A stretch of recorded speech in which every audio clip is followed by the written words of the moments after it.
નમસ્કાર વિદ્યાર્થી મિત્રો, સ્વાધ્યાયનો દાખલો 3.15 ગણીએ, જેની રકમ છે 5 એમ્પિયર પ્રવાહનો 20 મિનિટ માટે ઉપયોગ કરી NiNO3 ટ્વાઇઝના દ્રાવણનું પ્લેટિનમ ધ્રુવો વચ્ચે વિદ્યુત વિભાજન કરવામાં આવ્યું. તો કેથોડ ઉપર Niનું કેટલું દળ નિક્ષેપિત અથવા તો જમા થશે એ આપણે કહેવાનું છે. તો અહીંયા આપણે એક સિમ્પલ આકૃતિ દોરીએ.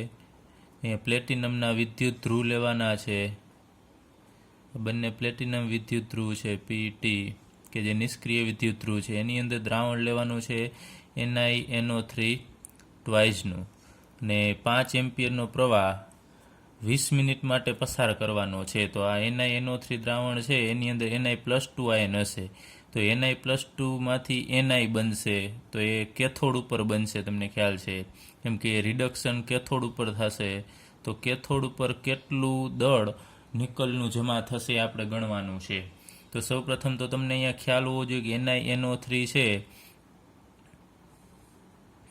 એનું આયનીકરણ થશે તો દ્રાવણની અંદર શું હાજર હશે? તો એક Na+2 હશે અને બીજું NO3- હશે. તો આપણે રિડક્શનની જ વાત કરેલી છે, તો આ ધનાયનની વાત કરીશું.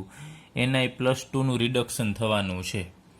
હવે સૌપ્રથમ તમને ખ્યાલ છે એ મુજબ જ આપણે Q બરાબર I ગુણ્યા T આ સૂત્રની મદદથી આપણે વિદ્યુત ભાર છે ગણીશું. તો I એમ્પિયરમાં તમને આપ્યું છે 5 એમ્પિયર છે, તો 5 ગુણ્યા, હવે T એટલે સમય, અહીંયા 20 મિનિટ છે. પણ યાદ રાખજો, સમય છે આપણે અહીંયા મિનિટ હોય, કલાક હોય, અહીંયા મૂકવાનો થશે એ સેકન્ડમાં જ મૂકવાનો થશે. તો 20 મિનિટ છે એને ગુણ્યા આપણે ડાયરેક્ટલી 60 કરી નાખીએ એટલે સેકન્ડ થઈ જશે.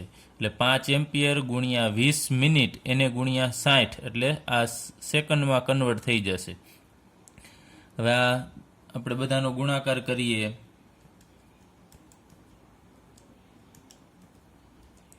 તો આપણને જવાબ મળે છે 6000 અને એકમ આવશે એનો કુલમ. તો Q બરાબર 6000 કુલમ મળ્યું. હવે આપણે એને ફેરાડેમાં ફેરવવું છે. કુલમ છે એને ફેરાડેમાં, તો તમે ત્રિરાશી મૂકી શકો. 1 ફેરાડે બરાબર 96,500 બરાબર 1 ફેરાડે. 600 એ 6000 એ કેટલા? તો અહીંયા આપણે ડાયરેક્ટલી આને આપણે 96,500 વડે ભાગી નાખીએ તો આપણને જે જવાબ મળશે એ ડાયરેક્ટલી ફેરાડેમાં મળશે. એ 0.062 આટલા ફેરાડે મળે છે. વિદ્યુતનો જથ્થો છે ફેરાડેમાં 0.062 મળશે. ચાલો, એટલે તમારે ડાયરેક્ટલી કુલંબ હોય એને 96,500 વડે ભાગશો એટલે ફેરાડેમાં મળશે. હવે આ વેલ્યુ ખૂબ ઓછી છે એટલે આપણે એને ડિવાઈડ કરતાં પાછળના જે અંક આવે છે એ પણ થોડા લઈ લઈએ. અહીંયા 17 પાછળ મૂકી દઈએ એટલે Q બરાબર આપણને મળશે 0.06217 ફેરાડે. યાદ રાખજો, આટલા ફેરાડે વિદ્યુત પ્રવાહ આપણે પસાર કરીએ છીએ. હવે દ્રાવણની અંદર Ni2+ હાજર છે એ ઇલેક્ટ્રોન મેળવશે, કારણ કે કેથોડ ઉપર કઈ પ્રક્રિયા થશે? તો એ રિડક્શન થશે. કેથોડ ઉપર રિડક્શન, અને રિડક્શન Ni2+નું થશે. તો Ni+2 કે જે એક્યુઅસ ફોર્મમાં છે એ 2 ઇલેક્ટ્રોન મેળવશે. તમને ખ્યાલ છે +2 વીજભાર છે તો એ 2 ઇલેક્ટ્રોન મેળવશે અને એમાંથી Ni સોલિડ મળશે. આ થોડી તમને પ્રક્રિયા પણ આવડતી હોવી જોઈએ કે આયન છે એ કેટલા ઇલેક્ટ્રોન મેળવી અને 1 મોલ નિકલ બનાવશે. તો અહીંયા +2 વીજભાર છે તો અહીંયા 2 ઇલેક્ટ્રોનની જરૂર પડશે. હવે અહીંયા 2 ઇલેક્ટ્રોન એટલે તમને ખ્યાલ છે આપણે 2 મોલ ઇલેક્ટ્રોન એટલે આપણે એને ડાયરેક્ટલી 2 ફેરાડે કહીએ છીએ. તો આને 2 ફેરાડે વિદ્યુત પ્રવાહની જરૂર પડે ત્યારે અહીંયા આગળ તમે જુઓ છો કે Niની આગળ 1 છે, તો આ 1 મોલ કહેવાય. 1 મોલ નિકલ, અને 1 મોલ નિકલનું દળ એના પરમાણુય દળ જેટલું હશે 58.7 એટોમિક માસ યુનિટ, અથવા આપણે ગ્રામમાં અત્યારે લગીએ 58.7 ગ્રામ. તો 2 ફેરાડે જો વિદ્યુત પ્રવાહ પસાર કરશો એટલે 1 મોલ એટલે કે 58.7 ગ્રામ નિકલ મળશે. અહીંયા આપણે એનું પરમાણુય દળ લઈ લેવાનું છે. હવે આપણે ત્રિરાશી મૂકીએ અહીંયા કે 2 ફેરાડે વિદ્યુત પ્રવાહ પસાર કરશો આપણને કેટલું મળે છે? 58.7 ગ્રામ નિકલ ધાતુ મળે. 2 ફેરાડે વિદ્યુત પ્રવાહ પસાર કરતા 58.7 ગ્રામ મળે છે. તો હકીકતમાં આપણે પસાર કેટલો કરીએ છીએ વિદ્યુત પ્રવાહ? તો અહીંયા લખીએ 0.06217 ફેરાડે વિદ્યુત પ્રવાહ પસાર કરતા બરાબર કેટલી નિકલ ધાતુ મળે? તો આ બંનેનો ગુણાકાર કરવાનો થશે 0.06217 ઇન્ટુ 58.7 ના છેદમાં 2. ચાલો આનું આપણે સાદુરૂપ આપીએ. 0.06217 ગુણ્યા 58.7 ડિવાઈડ બાય 2. તો આપણને જવાબ મળે છે 1.824 ગ્રામ. આટલા ગ્રામ નિકલ મળશે. ચાલો કેથોડ પર મળે છે. આપણો ફાઇનલ જવાબ આવી ગયો કે કેથોડ ઉપર કેટલું નિકલ મળશે. તો આ રીતે તમને કોઈ પણ દાખલો પૂછવામાં આવે કે કેટલું નિકલ કે કોઈ પણ બીજી ધાતુ મળે તો સૌપ્રથમ તમારે શરૂઆત છે એ Q બરાબર IT થી કરવાની. એમાં તમારે અહીંયા ભૂલવાનું નથી, સમય છે સેકન્ડમાં મૂકવાનો થશે. પછી અહીંયા કુલમ મળશે, એને ભાગ્યા 96,500 કરી નાખવાના એટલે ફેરાડે મળશે. પછી તમારે આ પ્રક્રિયા લખવાની છે. પ્રક્રિયા લખશો એમાં જેટલા ઇલેક્ટ્રોનો એટલા ફેરાડે, અને અહીંયા 1 મોલ મળે છે તો એ 1 મોલ એટલે એનું નિકલનું જે પરમાણુય દળ છે એટલા ગ્રામ નિકલ કહેવાય. 58.7 ગ્રામ. તો 2 ફેરાડે 58.7 ગ્રામ, તો 0.06217 ફેરાડે કેટલા? ત્રિરાશી મૂકી દેવાની, ફાઇનલ મળશે એ તમારો જવાબ. હવે આપણે એના પછીનો સ્વાધ્યાયનો દાખલો ગણીએ 3.16. તો એની રકમ જોઈએ. 3 વિદ્યુત વિભાજન કોષ ABC. અહીંયા જુઓ છો 3 વિદ્યુત વિભાજન કોષ છે ABC કે જેમાં અનુક્રમે ZnSO4, AgNO3 અને CuSO4 ના દ્રાવણો ભરેલા છે એ ધરાવે છે અને તેમને શ્રેણીમાં જોડેલા છે. તમે જુઓ છો આ બધાને શ્રેણીમાં જોડેલા છે. આપણે ફેરાડેનો બીજો નિયમ ભણી ગયા એમાં પણ આપણે જોયું હતું કે શ્રેણીમાં જોડેલા હોય ત્યારે નિપજ કેટલી મળે. હવે એમાં કોષ બી, એટલે આ કોષ બી છે એમાં 1.45 ગ્રામ સિલ્વર કેથોડ ઉપર જમા થતું ત્યાં સુધી 1.5 એમ્પિયર સ્થિર પ્રવાહ પસાર કરવામાં આવ્યો. એટલે 1.45 ગ્રામ સિલ્વર મળ્યું ત્યાં સુધી આપણે વિદ્યુત પ્રવાહ કેટલો પસાર કરીએ છીએ? તો 1.5 એમ્પિયર સ્થિર પ્રવાહ પસાર કરીએ છીએ. તો કેટલા સમય માટે આપણે એ પ્રવાહનું વહન કરેલું હશે? અને કોપર અને ઝીંકના દળ કેટલા નિક્ષેપિત થયા હશે એ આપણે શોધવાના છે. તો અહીં ABCમાં સૌપ્રથમ આપણે લખી નાખીએ. અહીંયા પહેલા પાત્રની અંદર ZnSO4, બીજા પાત્રની અંદર છે AgNO3 ભરેલું છે અને ત્રીજા પાત્રની અંદર CuSO4 ભરેલું છે. હવે ZnSO4 છે તો એનું આયનીકરણ થઈ અને તમને ખ્યાલ છે 2 વસ્તુ મળશે, Zn2+ અને SO4 2-. એવી જ રીતે AgNO3 માંથી બનશે Ag+ અને પ્લસ NO3- અને CuSO4 માંથી બનશે Cu2+ અને SO4 2-. હવે આ પાત્રમાં અહીંયા Zn2+ હશે, પછી AgNO3 ના પાત્રની અંદર Ag+ ધનાયન હશે અને CuSO4 ના પાત્રની અંદર Cu2+ હશે. ઋણાયન પણ હશે, પણ અત્યારે આપણે જરૂર છે ધનાયનની એટલે માત્ર ધનાયન જ આપણે દર્શાવીએ છીએ. તો કીધું છે એમાં કોષ બીમાં 1.45 ગ્રામ સિલ્વર કેથોડ ઉપર જમા થાય છે. આ જે જમણી બાજુના છે પાત્રમાં એ કેથોડ છે. તમે જુઓ છો અહીંયા જે આપણે ડાર્ક લીટી વડે દર્શાવીએ એ દરેક કેથોડ છે અને આ જે છે એ 3 એનોડ છે, આપણે અહીંયા દર્શાવેલું પણ છે. હવે કેથોડ ઉપર અહીંયા ચાંદી છે એ જમા થતું જશે. અહીંયા આ જગ્યાએ ચાંદી છે એ જમા થશે ને એ ચાંદી કેટલું જમા થયું છે એ આપણને કીધું છે 1.45 ગ્રામ ચાંદી છે એ અહીંયા જમા થાય છે આ કેથોડ ઉપર.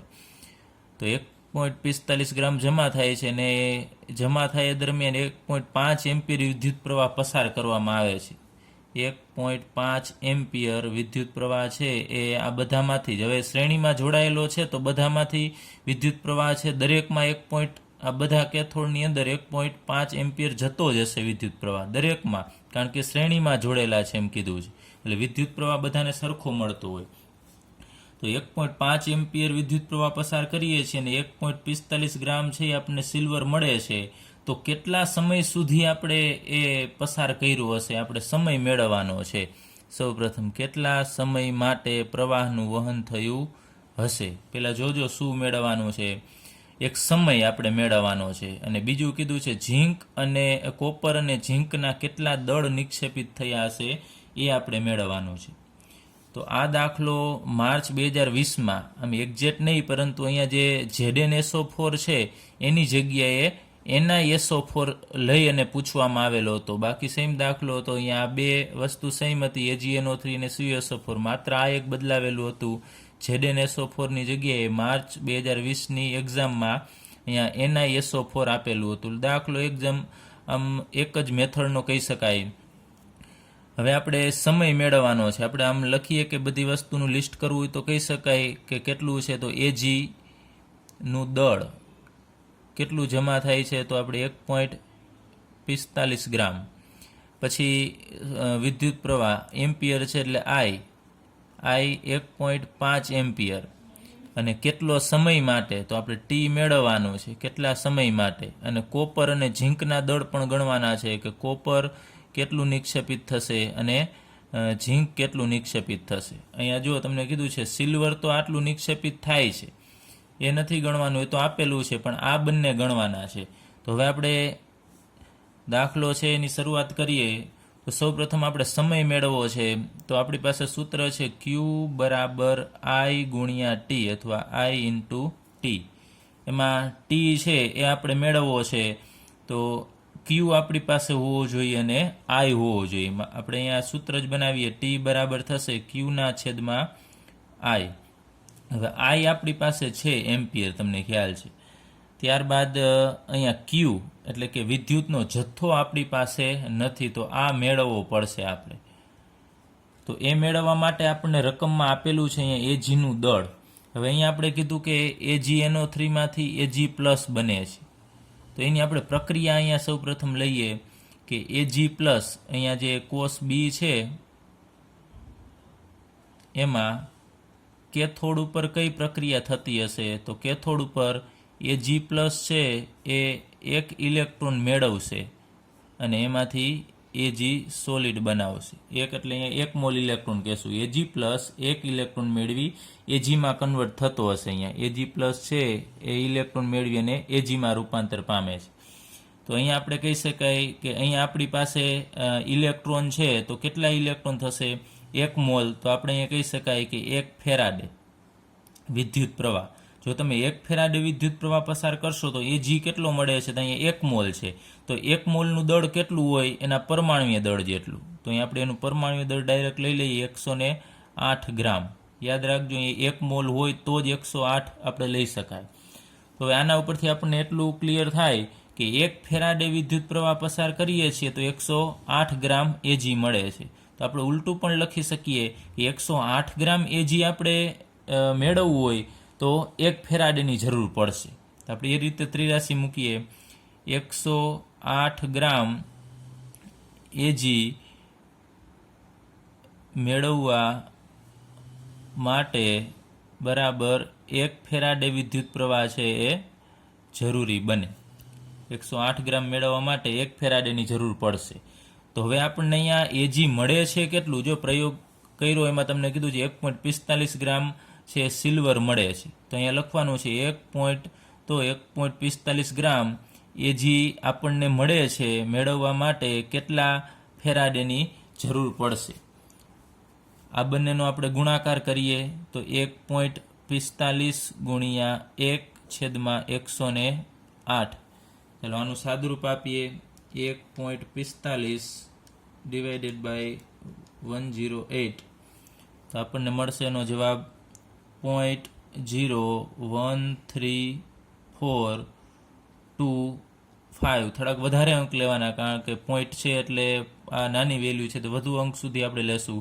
અને આ જે જવાબ મળશે ને એ આપણને ફેરાડેમાં મળશે, યાદ રાખજો, કારણ કે અહીંયા ફેરાડે કીધું હતું. કેટલા ફેરાડે, જે જવાબ મળે છે ફેરાડે, આટલા ફેરાડેની જરૂર પડશે. હવે અહીંયા જે આપણે મૂકવાનું થશે વેલ્યુ એ ફેરાડેમાં નથી મૂકતા, એ મૂકીએ છીએ કુલંબમાં મૂકીએ છીએ અહીંયાની ક્યુની વેલ્યુ. તો અહીંયા ફેરાડે છે ને ફરીથી આપણે કુલંબમાં કન્વર્ટ કરવા પડશે. તો 1 ફેરાડે બરાબર 96,500 કુલંબ. તો આપણને આટલા આપેલા છે કે 0.013425 ફેરાડે બરાબર કેટલા કુલંબ થશે. તો અહીંયા આ બંનેનો ગુણાકાર કરવાનો થશે 0.01345 ગુણ્યા 96,500 બરાબર. આ બંનેનો ગુણાકાર કરશો એટલે આપણને જવાબ મળે છે 1295.5 અને એ જવાબ આપણને કુલમમાં મળશે. એટલે કે અહીંયા જે વેલ્યુ મળી એ ક્યુ મળ્યો આપણને. ક્યુ હતો જ ફેરાડેમાં પણ આપણે અહીંયા શું મેળવ્યું કુલંબમાં મેળવીએ છીએ. તો આટલા કુલંબ છે એ વિદ્યુત પ્રવાહ છે અહીંયા આપણે પસાર કર્યો હશે. હવે આ કુલંબ મળી ગયું છે એ કુલંબને આપણે હવે સમય મેળવવા માટે આ સૂત્રની અંદર આપણે કિંમત મૂકીએ T બરાબર Q/I. ચલો T સમય બરાબર Q/I. તો અહીંયા Q છે 1295.5 અને I એટલે વિદ્યુત પ્રવાહ આપણે કેટલો પસાર કરીએ છીએ. તો અહીંયા આપણને આપેલું છે રકમમાં 1.5 એમ્પિયર એટલે છેદમાં લખીશું 1.5. તો આનું સાદરૂપ આપીએ, આનો ભાગાકાર કરીશું એટલે આપણને જવાબ મળે છે 863.6 અને અહીંયા T મળે છે એ સેકન્ડમાં મળે છે. કારણ કે તમને ખ્યાલ હોય તો આપણે આગળ ઉપર આમાં આ સૂત્રની અંદર કિંમત મૂકતા હતા ત્યારે આપણે સેકન્ડમાં જ મૂકતા હતા. તો અત્યારે હવે આપણને જે સમય મળશે એ પણ સેકન્ડમાં જ મળશે. અને જો આપણે સમય છે મિનિટમાં મેળવવો હોય તો 863.6 ભાગ્યા આપણે 60 કરીશું તો એના ડિવાઇડેડ બાય 60 કરશો તો આપણને જવાબ મળશે 14.39 મિનિટ. ચલો સેકન્ડમાં 863.6 અને મિનિટ કહેવામાં આવે તો 14.39 મિનિટ છે મળે છે. ચલો તો આપણે ફરીથી એક વખત આ દાખલો જોઈ લઈએ. હજી આપણે બે વસ્તુ શોધવાની બાકી છે. એના પહેલાં ફરીથી રિપીટેશન કરીએ તો આપણે સમય મેળવવાનો હતો. તો સમય માટે સૂત્ર Q બરાબર IT. તો એમાં T બરાબર Q/I. તો Qની જરૂર હતી, I તો હતી જ, I તો છે જ આપણી પાસે એમ્પિયર. હવે Q છે એ મેળવવા માટે આપણે આનો સહારો લેવો પડશે એજીના દળનો 1.45. તો આપણે પ્રક્રિયા લખીએ એમાં 1 ફેરાડે એટલે 1 મોલ એટલે 108 ગ્રામ. તો 108 ગ્રામ મેળવવા માટે 1 ફેરાડેની જરૂર પડે. તો 1.45 ગ્રામ માટે કેટલાની જરૂર પડે એટલે આપણને ફેરાડે મળ્યા. એ ફેરાડે છે ને આપણે કુલમમાં કન્વર્ટ કરવાનો છે એટલે આપણને કુલમમાં મળશે વિદ્યુતનો જથ્થો. ત્યારબાદ આ સૂત્રની અંદર કિંમત મૂકવાની, આઈની વેલ્યુ મૂકવાની છે. જે જવાબ મળશે એ પહેલાં સેકન્ડમાં મળશે, પછી એને તમારે 60 વડે ડિવાઈડ કરવાનું અને મિનિટમાં જવાબ મળશે 14.39 મિનિટ. હવે આપણે બીજી બે વસ્તુ કીધી છે કોપર અને ઝીંક કેટલું મળશે. એટલે કે આ દ્રાવણમાં રહેલો Zn2+ છે એ તમને ખ્યાલ છે 2 ઇલેક્ટ્રોન મેળવી અને અહીંયા ઝીંક તરીકે નિક્ષેપિત જમા થશે. એ જ રીતે અહીંયા Cu2+ છે એ 2 ઇલેક્ટ્રોન મેળવી અને કોપર તરીકે અહીંયા નિક્ષેપિત થશે. એ બંનેના તમને દળ પણ આપેલા છે કોપર અને ઝીંક. તો આપણે અહીંયા જેમ પ્રક્રિયા આપણે લખેલી છે કેથોડ ઉપરની પ્રક્રિયા Ag+ની એ જ રીતે આપણે અહીંયા લખીએ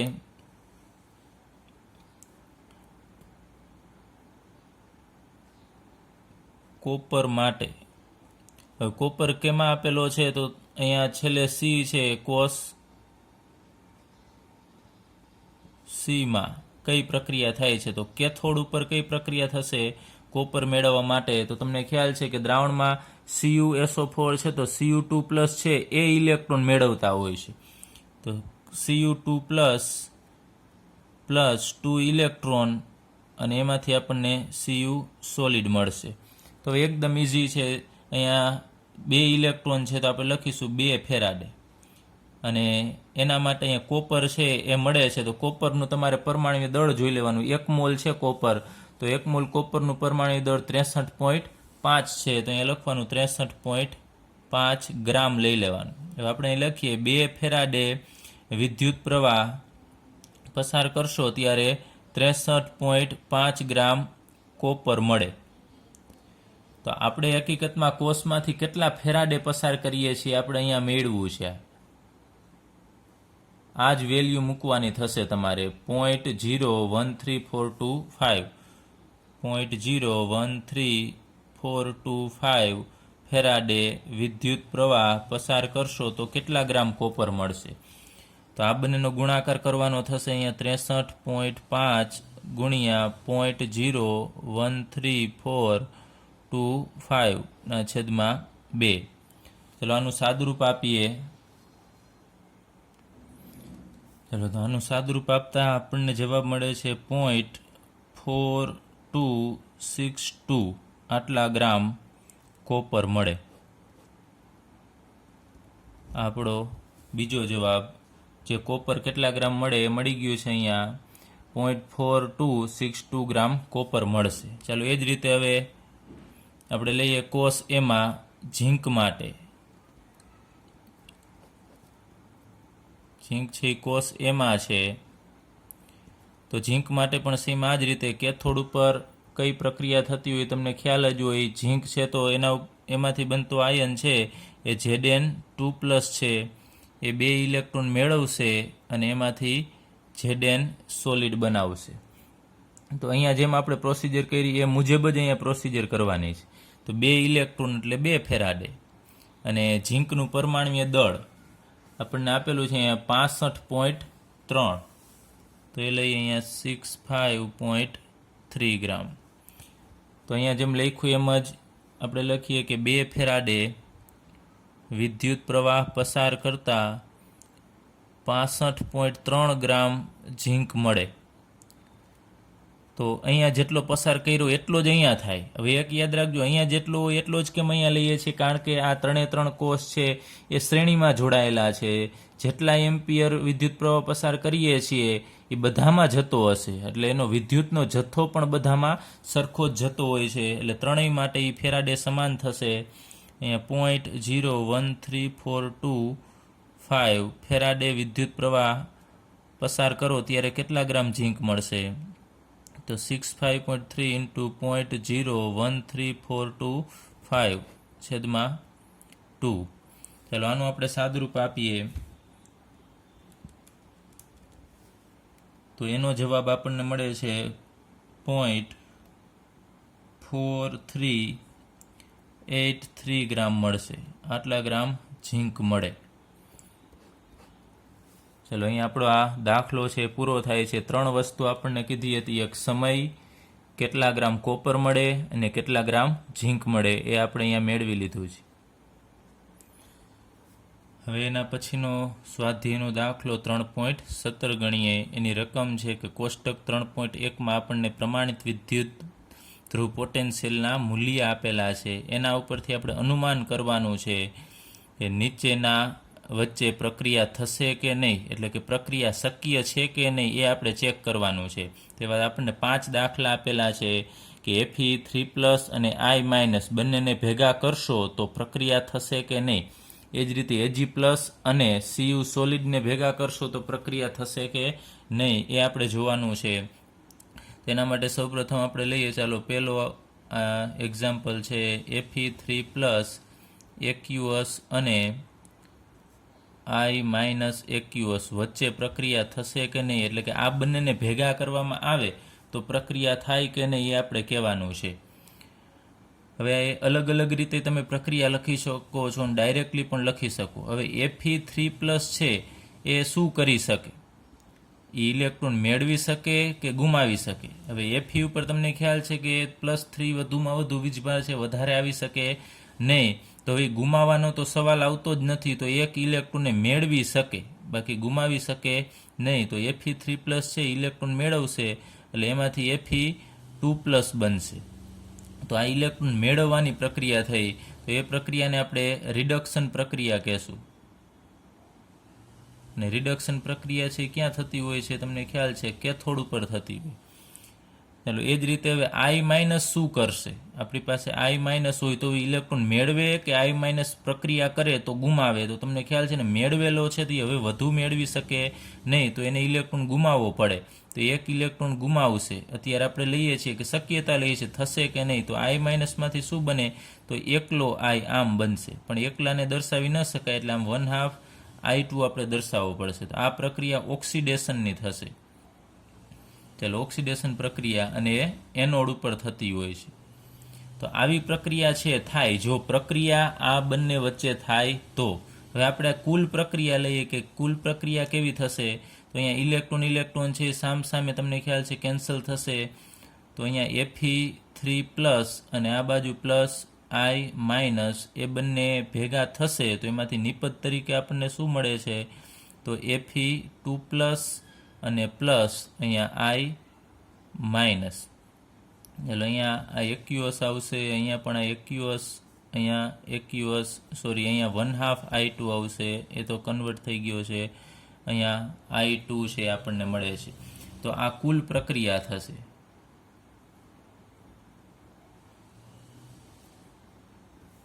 હવે આ પ્રક્રિયા થશે કે નહીં એ આપણે જાણવું છે. તો એના માટે એના રિડક્શન પોટેન્શિયલના જે મૂલ્ય છે ને એનો આપણે સહારો લેવો પડશે. તો અહીંયા તમે જુઓ છો Fe3+ નું રૂપાંતર Fe2+ થશે, તો એવું અહીંયા મૂલ્ય કયું છે આપણે આ કોષ્ટકમાંથી લખેલા છે, તો એક મૂલ્ય આ છે. ત્યારબાદ I માઇનસનું I2માં રૂપાંતર થાય છે, એટલે એ અહીંયા ઓક્સિડેશન છે પણ મૂલ્ય તમને રિડક્શનના હોય, એટલે અહીંયા ઉલટું આપેલું છે. તો આ બંને મૂલ્ય ઉપરથી આપણે જોવાનું છે. તો આ મૂલ્યમાં તમે જુઓ છો કે કેનું મૂલ્ય વધારે છે, આ બંને રિડક્શન પોટેન્શિયલના મૂલ્ય છે. તો અહીંયા મૂલ્ય ચાલો વધુ છે કે ઓછું એના ઉપરથી ખ્યાલ આવી જાય. બીજું આપણે E0નું મૂલ્ય ગણીએ એના ઉપરથી પણ ક્લિયર થશે કે E0 સેલ બરાબર શું થશે, તો E0 રિડક્શન ઓફ રાઇટ અને -E0 લેફ્ટ, એટલે કે અહીંયા કેથોડ આવશે ને અહીંયા એનોડ આવશે. તો હવે આ બેમાંથી કેથોડ ઉપર કઈ પ્રક્રિયા થાય છે, તો તમે જુઓ છો કે અહીંયા Fe3+ થશે, એ કેથોડ ઉપરની પ્રક્રિયા છે. તો એનું મૂલ્ય અહીંયા જે આપેલું હોય એ રીતે આપણે અહીંયા માત્ર દર્શાવીએ. Fe3+ માંથી બનશે Fe2+ અને -E0L, એટલે લેફ્ટ સાઈડમાં એનોડ હશે. તો એનોડનું અહીંયા જે માત્ર એનું સિમ્બોલિક અહીંયા દર્શાવી દઈએ, 1/2 I2 અને I માઇનસ. બંનેના આપણે મૂલ્ય મૂકીએ. હવે અહીંયા થશે 0.77 માઇનસ અને I2નું મૂલ્ય છે 0.54. તો આ બંનેની આપણે બાદબાકી કરીએ તો એનું આપણને મૂલ્ય મળે છે 0.23 વોલ્ટ. તો E0 સેલ આપણને આટલો મળ્યો. તો હવે આના ઉપરથી આપણને શું ખ્યાલ આવે કે આ પ્રક્રિયા થશે કે નહીં, તો તમારે જોવાનું છે કે આ E0નું મૂલ્ય અહીંયા તમને પ્લસ મળ્યું કે માઇનસ મળ્યું. તો જુઓ છો કે અહીંયા ધન મળે છે, મૂલ્ય પ્લસ મળે છે. તો આ મૂલ્ય ધન મળતું હોવાથી આ બંને વચ્ચે એટલે કે Fe3+ અને I માઇનસ વચ્ચે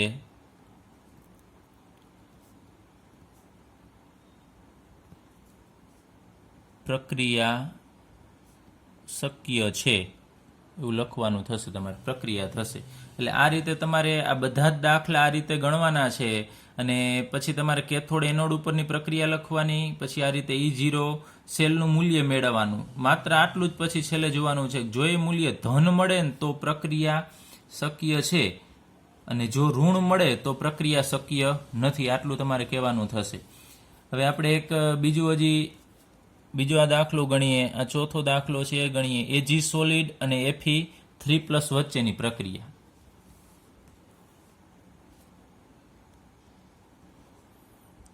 Ag સોલિડ અને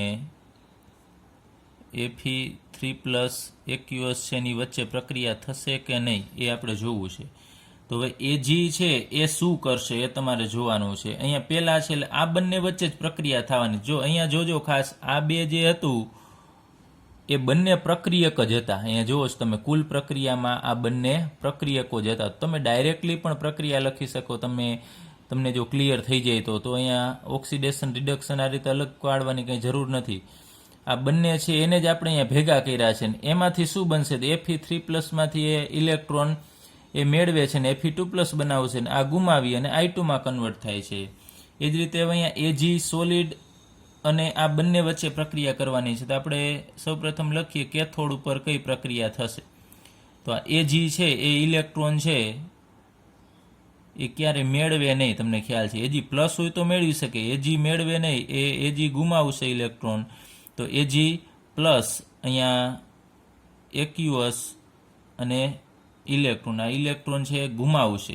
હવે ઇલેક્ટ્રોન ગુમાવવાની પ્રક્રિયાને આપણે રિડક્શન કહીએ છીએ. તો રિડક્શન છે કેથોડ ઉપર થાય નહીં. તો હવે આપણે અત્યારે આને એનોડ ઉપર કહેશું કે આ પ્રક્રિયા એનોડ ઉપર થશે. હવે Fe3+ છે એ શું કરી શકે? તો એ તમને ખ્યાલ છે કે ઇલેક્ટ્રોન ગુમાવે તો નહીં જ. હવે એને મેળવી શકે, કેમ કે ગુમાવશે તો +4 આવશે ને એના ઉપર શક્ય નથી વીજભાર. તો એક ઇલેક્ટ્રોન આને ગુમાવ્યો, એક આપણે લઈએ કે મેળવી લેશે, તો એનું રૂપાંતર થશે Fe2+ માં એક્યુઅસ. ચલો અહીંયા આ પ્રક્રિયા છે ઓક્સિડેશનની થશે અને અહીંયા આ પ્રક્રિયા છે ઓક્સિડેશનની છે અને આ પ્રક્રિયા છે રિડક્શનની છે. એટલે આ કેથોડ ઉપર થાય છે એવું આપણે અનુમાન લગાવી. હવે આની તમારે કુલ પ્રક્રિયા છે લખવાની થશે. તો આ ઇલેક્ટ્રોન કેન્સલ થશે. તો અહીંયા Ag સોલિડ પ્લસ Fe3+ એક્યુઅસ અને એમાંથી આપણને મળશે Ag પ્લસ એક્યુઅસ પ્લસ Fe2+ એક્યુઅસ. તો તમે અહીંયા જુઓ છો કે આ બે હતા Ag અને Fe3+, એ જ અહીંયા આપણે શરૂઆતમાં લીધા છે. તો એ બંને જોડાઈને આ પ્રક્રિયા આપશે કે નહીં, એના માટે આપણે અહીંયા ઉપર જેમ ગણ્યું E0 સેલનું મૂલ્ય એ રીતે આપણે ગણીએ. E0 સેલ બરાબર અહીંયા E0 right minus E0 left.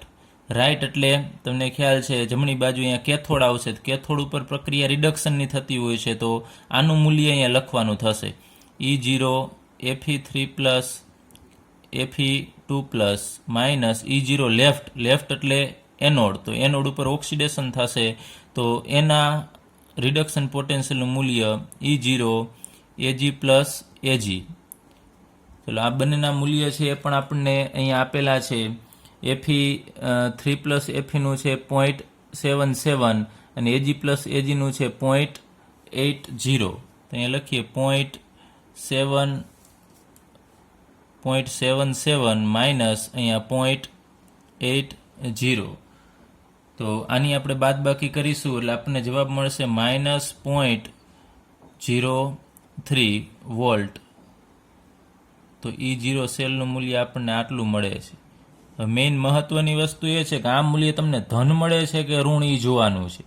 તો તમે જુઓ છો કે આ મૂલ્ય ઋણ છે, તો લખવાનું આ મૂલ્ય ઋણ હોવાથી Ag સોલિડ અને Fe3+ આયન છે એની વચ્ચે પ્રક્રિયા શક્ય નથી. ચાલો ઋણ મૂલ્ય મળે ને તો પ્રક્રિયા શક્ય નથી, એ પ્રક્રિયા ન થાય. અને જો ધન મૂલ્ય મળે તો જ થશે. તો આ રીતે બાકીના જે દાખલા છે એ પણ તમે ગણી શકો છો. બધામાં આ જ રીતે પ્રોસિજર કરવાની છે. મૂલ્ય ધન મળે કે ઋણ, એક જોવાનું તમારે કે અહીંયા ક્યુ મૂલ્ય છે એ કેથોડનું થશે ને ક્યુ મૂલ્ય છે એ એનોડનું થશે. એ તમને ખ્યાલ હોવો જોઈએ. એ પ્રક્રિયા ઉપરથી તમારે જોઈ લેવાનું થશે. ચલો એના પછીનો આપણે સ્વાધ્યાયનો 3.18 દાખલો ગણીએ. એની રકમ છે નીચેનામાંના દરેક વિદ્યુત વિભાજનમાં નિપજ માટે પ્રાકકથન કરવું. એટલે કે નિપજ કઈ મળશે ને એ આપણે નક્કી કરવાનું છે. પેલું કીધું છે AgNO3નું જલીય દ્રાવણ છે એની અંદર સિલ્વર વિદ્યુત ધ્રુવો ડૂબાડેલા છે. આપણી પાસે માનો કે એક પાત્ર આ કોષ છે, એની અંદર AgNO3નું દ્રાવણ છે. એટલે Ag+ અને NO3- આયન હાજર હશે અને એની અંદર આપણે જે વિદ્યુત ધ્રુવ ડૂબાડેલા છે ને એ Agના છે. બંને ચાંદીના વિદ્યુત ધ્રુવ ડૂબાડેલ છે. તો એનું આપણે એમાંથી વિદ્યુત પ્રવાહ પસાર કરશું તો નિપજ કઈ મળશે? તો અહીંયા આપણે લઈએ કેથોડ અને આ એનોડ છે. તો નિપજ કઈ મળે? એમાં આપણે સૌ પ્રથમ જોઈએ કે કેથોડ ઉપર કઈ નિપજ મળશે.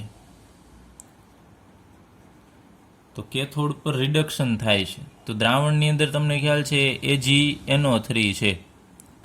તો એનું આયનીકરણ થઈ અને એમાંથી આપણે અહીંયા વાત કરી એમ 2 આયન બને છે, Ag+ અને NO3- બને છે. અને બીજું છે અહીંયા પાણી હાજર હશે, જલીય દ્રાવણ કીધું છે આપણને એટલે પાણી, તો પાણીની અંદર 2 આયન હાજર હશે, H+ અને OH-. તો હવે રિડક્શન થવા માટે અહીંયા આપણે આ 2 આયનો છે એની કોમ્પિટિશન થશે, Ag+ મેળવશે કે H+ મેળવશે. તો એના માટે આપણે મૂલ્ય જોવા પડશે કે કેનું મૂલ્ય વધારે છે. તો Ag+ છે, Ag+નું રિડક્શન પોટેન્શિયલ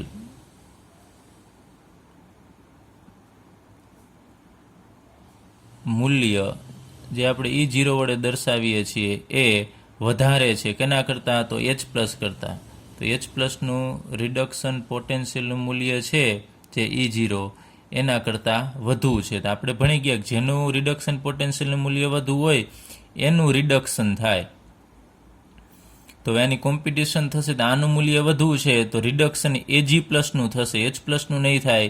તો કેથોડ ઉપર કઈ પ્રક્રિયા થશે એ આપણે લખીએ. તો Ag+નું રિડક્શન થવા માટે એને 1 ઇલેક્ટ્રોનની જરૂર પડશે અને Ag સોલિડ બનાવશે. તો દ્રાવણમાં રહેલો Ag+ છે એ 1 ઇલેક્ટ્રોન મેળવી અને Agમાં કન્વર્ટ થશે. તો કેથોડ ઉપર ચાંદી છે જમા થતું જશે. આ પ્રક્રિયા કેથોડ ઉપરની છે. તો કેથોડ ઉપર ચાંદી છે જમા થાય છે. ચાલો ત્યારબાદ આપણે લઈએ કે એનોડ ઉપર કઈ પ્રક્રિયા થશે. તો એનોડ ઉપર તમને ખ્યાલ છે કે ઓક્સિડેશન થતું હોય છે. તો ઓક્સિડેશન થવા માટે હવે આપણી પાસે અહીં કઈ કઈ વસ્તુ છે જોઈએ. તો અહીંયા Ag+નું તો રિડક્શન થઈ ગયું, પણ આ જે સળિયો છે એનોડ એ પોતે જ Ag છે, ચાંદી છે. આ સળિયો જ Agનો છે. તો ઓક્સિડેશન કેનું થઈ શકે? Agનું થઈ શકે. અને બીજું દ્રાવણની અંદર NO3- છે તો NO3- નું થઈ શકે. તો આ બે છે એમાંથી કેનું ઓક્સિડેશન થશે આપણે જોઈએ. તો અહીંયા Ag અને NO3 બંનેના આપણે મૂલ્ય અહીંયા કમ્પેરિઝન કરવાના થશે. એના મૂલ્ય પણ તમને ટેબલની અંદર આપેલા છે, કોષ્ટકની અંદર.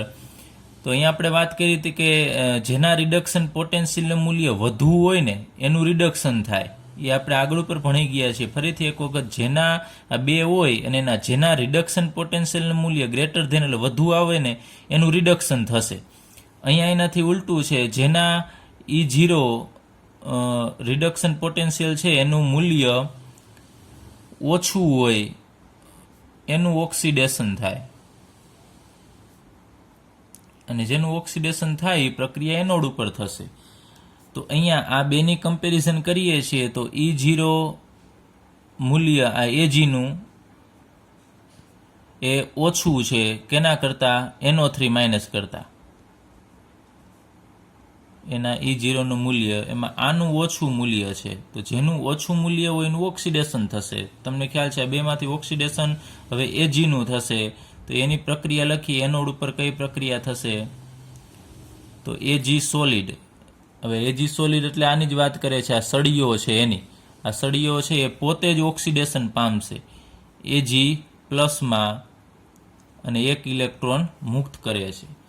તો અહીંયા કેથોડ ઉપર પ્રક્રિયા Ag+ ઇલેક્ટ્રોન મેળવીને Agમાં રૂપાંતર પામે છે અને એનોડ ઉપર Ag છે એ Ag+માં કન્વર્ટ થશે. તો આપણે ઓલ ઓવર કહી શકાય કે એનોડ ઉપરનો જે Ag છે ને એ કેથોડ ઉપર જાય છે. ઓલ ઓવર પ્રક્રિયા તમે જોશો તો એનોડ ઉપરનો Ag છે એ કેથોડ ઉપર જમા થશે. આવી પ્રક્રિયા થાય છે. હવે આપણે આ બીજો દાખલો ગણીએ કે AgNO3નું જલીય દ્રાવણ એનું વિદ્યુત વિભાજન છે આપણે પ્લેટિનમ વિદ્યુત ધ્રુવ સાથે કરવાનું છે. સેમ દ્રાવણ એના એ માત્ર વિદ્યુત ધ્રુવ છે આપણે બદલાવીશું. તો અહીંયા આપણે બીજો દાખલો ગણીએ એના માટે એક આકૃતિ પણ દોરી લઈએ. આ દ્રાવણ છે AgNO3નું, એટલે એમાં Ag+ હશે, NO3- હશે અને પાણી પણ હાજર હશે H2O. અને બે વિદ્યુત ધ્રુવ છે એ અહીંયા આપણે પ્લેટિનમના દર્શાવી દઈએ. હવે કેથોડ ઉપર કઈ પ્રક્રિયા થશે એ આપણે આગળ ઉપર જોયું એ મુજબ જ અહીંયા જે આપણે વાત કરી Ag+ અને H+ બે છે, કેમ કે દ્રાવણ છે એમાં તો આપણે બીજું કાંઈ ચેન્જીસ નથી કરેલો. આપણે માત્ર વિદ્યુત ધ્રુવ ડૂબાડેલા છે એ આપણે બદલાવેલા છે. દ્રાવણ તો સેમ છે. તો એ કેથોડ ઉપરની જે પ્રોસેસ છે એ તો આ ને આ જ રહેશે સેમ. એમાં કોમ્પિટિશન કીધી Ag+ અને H+, બેમાંથી વધુ મૂલ્ય Ag+નું છે, એટલે જેનું રિડક્શન પોટેન્શિયલનું મૂલ્ય વધુ એનું રિડક્શન થશે. તો સેમ પ્રોસેસ એ અહીંયા જ થશે. Ag+ ઇલેક્ટ્રોન અને એમાંથી Ag સોલિડ મળશે. તમારે આ રીતનું પૂછે તો થોડું અહીંયા વિસ્તારપૂર્વક થોડુંક સમજાવી દેવાનું. અહીંયા આપણે ઉપર લખેલું છે જ, સેમ ટુ સેમ એ જ અહીંયા આવે છે, એટલે આપણે અહીંયા લખતા નથી. હવે કેથોડ ઉપર આ પ્રોસેસ થશે, પછી એનોડ ઉપર શું થશે? તો એનોડ ઉપર ઓક્સિડેશન થાય છે, તમને ખ્યાલ છે. 3 અહીંયા આપણે કીધું શક્યતા. આગળના દાખલામાં જોયું એમાં 2 હતું કે આ જે પોતે વિદ્યુત ધ્રુવ છે એ જ પોતે ઓક્સિડેશન પામી શકે એવો હતો, અને બીજું NO3- હતું, અને બીજું પાણી પણ હતું. પણ અહીંયા શું છે કે પ્લેટિનમ છે એ તો હવે નિષ્ક્રિય વિદ્યુત ધ્રુવ છે.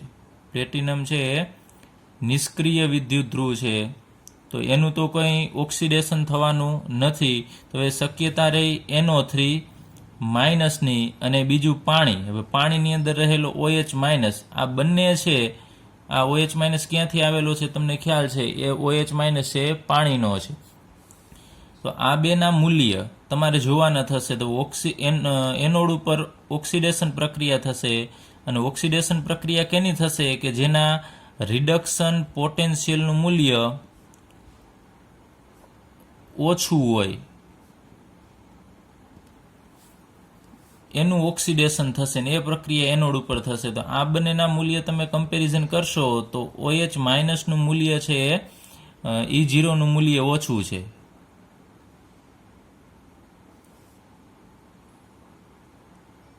તો OH- છે એનું ઓક્સિડેશન થશે અહીંયા.